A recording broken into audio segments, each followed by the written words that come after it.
Hello, thank you very much for watching. There's been a lot of talk about abortion, and there's some things coming up next week in support of pro-life efforts.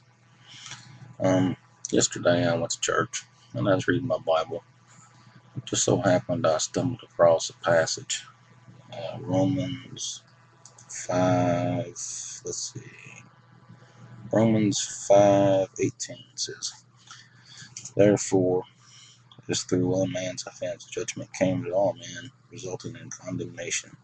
Even though through one man's righteous act the free gift came to all men, resulting in justification of life." It talks about Jesus dying for our sin.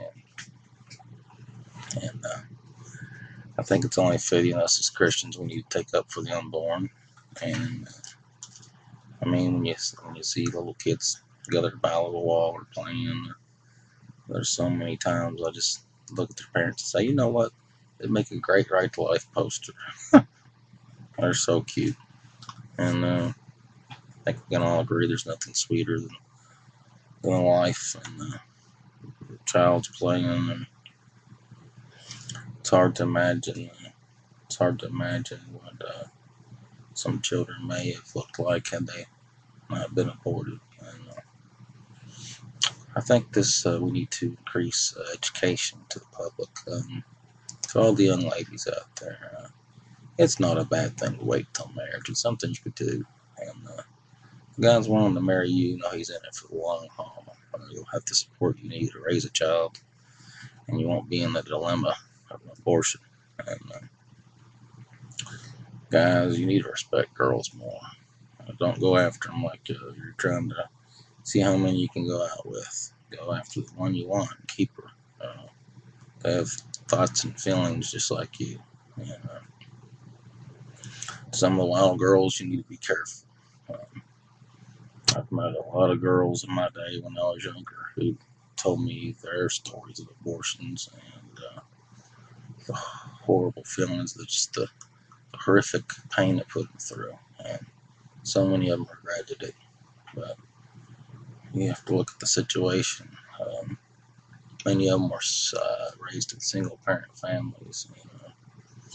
They didn't have, I guess, the discipline brought on by some of the families who've stayed together or who were able to um, promote education and marriage, and maybe obviously have the closeness relationship and going to church every Sunday to heed God's word. So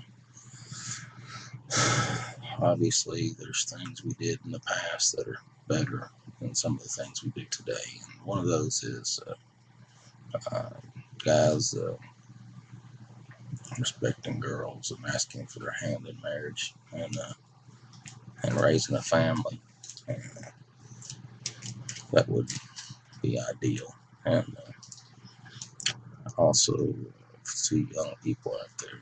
Don't be afraid. Don't be such a hurry to grow up. You have your childhood ahead of you. You actually have a childhood. I know some of you get bored. Some of you think you're missing out when you're not. It's your time to experience your childhood, get an education, and then start a family. Start a family with someone who's devoted to you, and you won't be in a position to even think about abortion.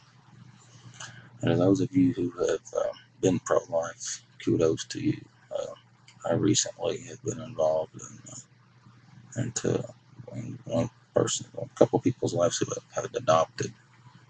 I saw the joy it brought to their life. I also uh, want to give a shout out to a girl I know who stood her ground at being pro-life against most everyone in her life.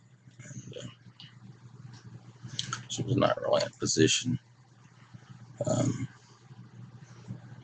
where she had a supporting significant other, and she chose to have her child and would not seek any other. I did not think there was any other alternative, and I praise her for her strength and her ability to bring this child into the world. And I respect her a lot for that. Without naming names, if you watch this video, I think you know who I'm talking to. So I want you to know I respect you for your decision. And if anyone ever came to me for advice on any of those matters, the only advice I could give them would be to have the baby. It's just all I can do. So we have some new recent Supreme Court nominations and a new recent Supreme Court judge. And I think her status is rolling from the bench in the law. And I imagine what I've heard in the past is her say things like, if you don't like the law, change it, pretty much is what she means to say. So,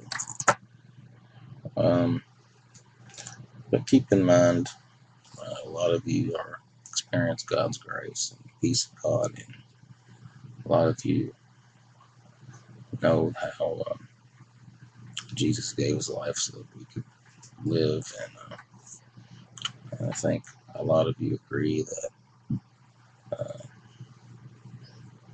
abortion is a horrible thing. It disrupts a lot of lives. So keep in mind these recent efforts that'll be going on soon.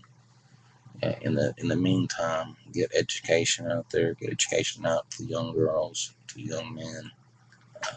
Not be engaging in that type of activity. When they're ready for that type of activity, when they're grown up, have their education, want to be married, then we won't have these abortion issues rising up. And keep in mind that some of the ones who are taken advantage of, some people are going to lie to you and tell you what you want to hear, but that's not who you need to be sleeping with and finding yourself in these situations. So there's many types of contraceptives and day after things, which is a contraceptive, not an abortion pill. So just be responsible. Don't grow up too quick. I've seen a lot of people who thought they were a lot older than they were at any given age. And I remember that dilemma in my life, thinking I was a lot older than I was when I was in high school. So the advice I give people I meet today, nieces, nephews, children, is what I'm giving you right now. Get an education, get married, then you can be an adult. Let's go that route. Let's get that out there. Let's have education in schools about family and devotion and doing what's right. Then we won't have as many abortions to deal with. So in the meantime, let's work on lowering the numbers. And God bless all of you. Thank you very much for watching this video. I'm glad I got to work. I've been having trouble with this today. Have a great day.